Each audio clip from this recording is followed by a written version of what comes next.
Welcome back to the Breakfast Show, and with us we have a success story, Mr. Enan Galaly. And he's a prominent businessman domestically and internationally. So it will be interesting to take his perspective on how he has made it into this world. Good morning, sir. Good morning. Good morning and welcome. So first of all, talking about economy in Egypt, investments, I think this is the most important period of time when it comes to investments and how to boost economy. From your own experience, how do you see the current situation? How can we work on boosting the economy? Thank you very much, and I'm happy to be with you today. I think that Egypt is very strong country by many backgrounds. One of the backgrounds is its people. You have human resources existing, ready to work, and they can develop the country. The second thing is Egypt geographical is in the middle of all the world today. Look, the competition around the world today for some development countries, like I have been in Chile, I just arrived from Mexico from a few days ago. Those countries is far away from all world, while Egypt geographical in the middle of the north and south and east and west. This strategic location, the different civilization we have had in Egypt during hundreds of years have mixed our nation, that is, it can adopt many other or many other nations' principles or political or whatever it is. We are much more internationally than many other nations. So Egypt have all the potential, but how to use this potential to develop? How that the people cannot go and be depressed during this time, instead of looking for a new mission and new vision which the country and its people and nation is deserving. I feel the potential. Tell us about yourself, sir. How can we use you as an example? I think I am, as a personal, I don't want to like to speak about myself, but I was very worse situation. I left Egypt without even I have any education. I don't even don't say I am clever, because I'm not clever. My level of cleverness is under the middle, because even all my life in the schools, and I know some, maybe some of my friends seeing this TV knows that I was always the last one in the class. Every time, even from the childhood. Even when I achieved the high school, I cannot get the high school exam. Therefore, I left Egypt. I was discriminated in foreign countries. I left Egypt only with $10 in my pocket, and I was discriminated because I was, that time was different situation. It was not globalization system what we have today. Everybody know each other. And so I have not get depressed. I say I will build myself by experience and fight to get respect. And this only two motto was for me: respect, and I want to get respect, and I want to get the experience, because experience never anyone will take it from you. Money, you can lose it every day. Talking about the youth of today, how do you evaluate the youth? And if you're going to advise them, for those who complain about unemployment, they cannot find the real chance to prove themselves even when they get a job, for example, the culture of the youth in general, how do you see it? I think that youth spend a lot of time just not to focusing in a special field they can develop themselves. I feel that many of the youth, especially in Egypt, spending their time I seen in the cafes, and maybe when they go in, to use internet, sitting and make chat between each other about sometimes about nonsense, sometimes. I think it's very important. It's no excuse that a youth cannot be educated today, because after the internet have made in our lives, and I call the youth internet generations. Every research and every knowledge, every education even, existing in the internet today. So no excuse that the people cannot get experience or not get education. Because I am evaluate the experience in the same level like education. Even myself, I don't have any education, but I have a huge experience. I'm sitting today as a chairman. I was just came from Mexico. I was a chairman for advisory board for the International Association of University Presidents. This is the only association for university presidents around the world. But they use my experience to develop the knowledge and the network and the vision of the university's roles in the world. So experience can be the same like it is an education, I feel. And the youth have all the opportunities to develop themselves through the experience. Some of them will tell you you achieved all of this because you traveled abroad.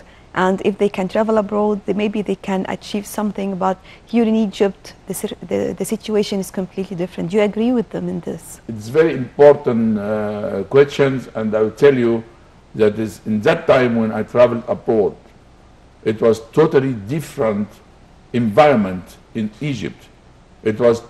We was that time socialist country. We was, and all the coasts, the shores and the beaches which we have today, the cities, 2,000 kilometers of the borders was military areas at the military border. Today we have all these new cities under development, and they already, a lot of them have developed as a tourist destination. Industry, you have a lot of new cities as industries destination. Why is the youth don't knock doors and they try to develop? Everybody today can make his own business, even a little business, and can start with his own business and have a new vision to develop himself in special fields. But in that time, we don't have any hope. Even even the people educated from universities, they waiting for the working office or employment office to be employed in the public sector or in the government sector. This was totally different country today, Egypt, than it was before.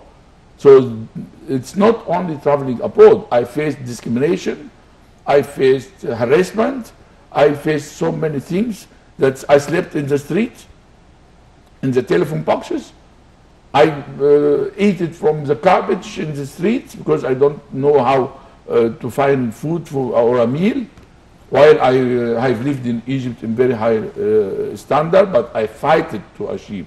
If the environment of Egypt existing today for me, I will stay here and develop myself, maybe much better what I done outside.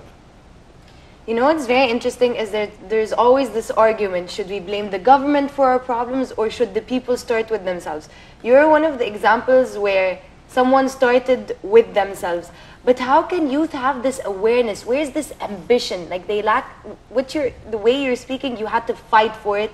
You just stated one of your mottos was not to give up. How could you get youth to start this motivation process? Number one, we must not expect that any government in the world today, even rich government, can be a babysitter for the citizens. Everybody say, oh, we blame the government, we blame the municipalities, we blame the city, we blame the laws. All the world governments today or officials which are representing the states cannot be a babysitter for eachbody. So each one have to start by his own self. You said word ambition. I never had ambition in my life. The only ambition I have had is only to get a bed to sleep, one bed to sleep on, and one meal a day. This is the only, even the first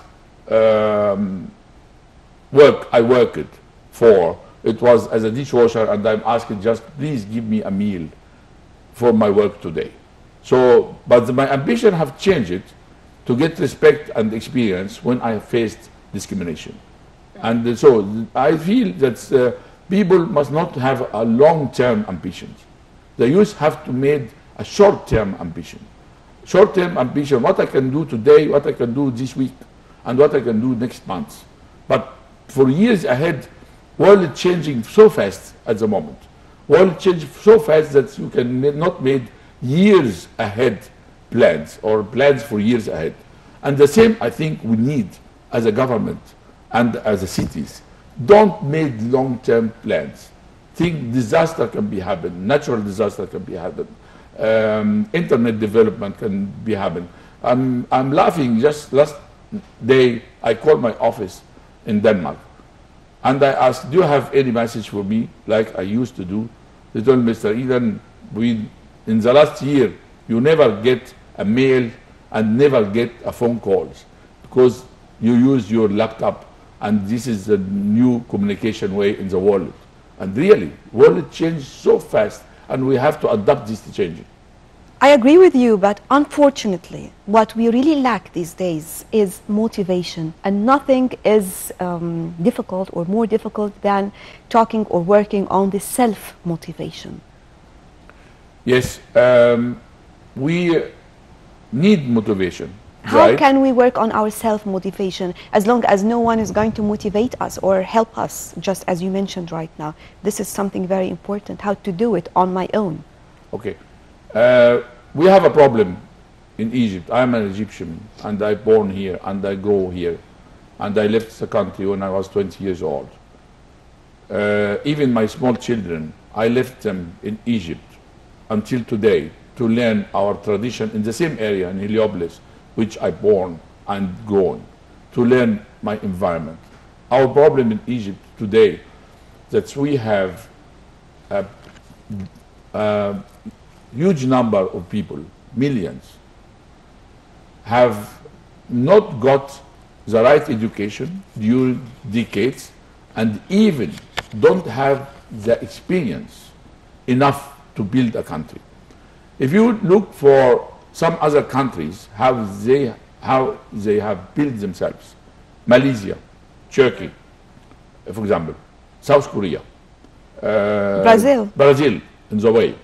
They have sent, Malaysia, for example, have sent all their youth, many of the youth, to Japan to learn how they will respect their own factories, their own working place, how they learn to be committed to their work, how they will work hard and afraid to get holiday, because if they get holiday, maybe they will lose the jobs. Mm-hmm. Other countries, Turkey, have had millions of their inhabitants working in Europe, in different countries. They came back with the knowledge and work very hard with high-tech in industries, in tourism, and different, and build the country maybe in 10 years. And Turkey especially has used its geography. And this is something that you touched on previously with regards to how Egypt is quite strategic with its geography. So how can we use that, for example, with trade, with being the hub of globalization, which we so easily could be? The geographical place of Egypt is the only place. Look for the globe. You will find Egypt in the middle, in everywhere. Not like Turkey, not like any other country in the world. The youth of the people, to give them injection, to understand, not only to demonstrate in the streets, not only to make strike in the factories and let the factories being closed, not to scare the foreign investors to come, even foreign or Egyptian investors, to be in the country and see the efforts and made efforts to develop the youth. I understand they made strike to because they need some rights, but they have also to understand that when the business is growing and the businessmen have made profit out of the factory, he paid taxes, he developed the youth, he gives double salaries because he made a good profit. We have to understand this and give motivation for the people and for the youth that they have to work to develop, like the Korean, like the Malaysian, like the Turkey, like the Brazil, like the different countries. Look how other countries have developed, and we have much better chances, much better future opportunities than the others have had. Mm-hmm. So on the conclusion, or before we conclude this interview, what is the most important thing that you would like to tell or to say for our youth, if we want to start? See the light we have after the revolution in Egypt. I know there's no doubt that maybe 90, not 50, 99% of the people, or more than 90% of the people have needed this revolution and was proud for it. Don't demolish what the revolution have been done. Please make commitment from yourself to your country and also to your job. The work you develop work by your hands, work by your heart, and work by your mind. All three.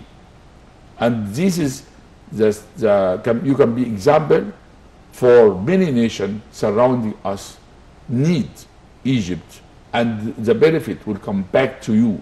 Get experience from, doesn't matter, you are a technician or you are a doctor or you are an engineer or you are cleaning the street. Get experience, develop yourself, protect your family, protect the people in the street, and let Egypt be safe again, like the people can trust and many investors can trust, and the Egyptian people also can trust and be proud of it, and you will be proud of yourself because you will get a lot much more high level of living standard. You will be proud of it for you and your family and your future. Mr. Enan Galaly, very wise words telling us not to give up, and whether good or bad, experience is important to build oneself. Thank you so much for being with us. Thank you. And for now, we're going to take a light break and we'll be right back.